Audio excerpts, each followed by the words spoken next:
உதகமண்டல சட்டமன்ற தொகுதியில் அதிமுக ஆட்சியில் பல்வேறு திட்டங்களை நிறைவேற்றுகிறோம்.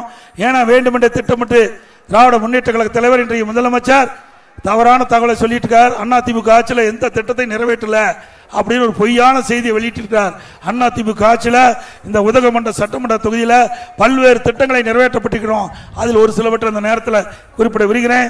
படுகர் சமுதாய மக்கள் கொண்டாடும் ஸ்ரீ ஹெத்தை அம்மன் திருவிழாவிற்கு அரசு விடுமுறை விட்டது அதிமுக ஆட்சி.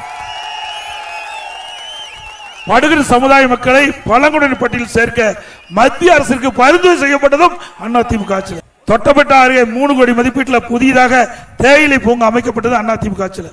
உதகை நகரத்தில் 37 கோடி மதிப்பீட்டில் 3வது கூட்டுக்குடி திட்டத்தை அமைக்கப்பட்டதும் அதிமுக ஆட்சியில். உதகையில் சுமார் 2 கோடி மதிப்பீட்டில் பேருந்து நிலையம் நவீனப்படுத்தது அதிமுக ஆட்சியில். அதுபோல கூட்டுறவு தேயிலை தொழிற்சாலை மூலம் சுமார் 27,000 சிறு குறு தேயிலை விவசாயிகள் தேயிலை விலை வீழ்ச்சியின் போது பச்சை தேயிலை கிலோ ஒன்றுக்கு 2 ரூபாய் கூடுதலாக கொடுத்தது அதிமுக அரசாங்கம்.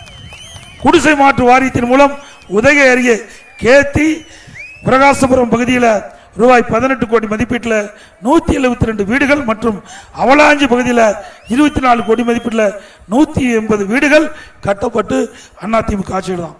நீலகிரி மாவட்டத்தில் சுமார் 5000 வீடுகள் இந்திரா நினைவு குடியிருப்பு திட்டங்கள் கட்டப்பட்டது.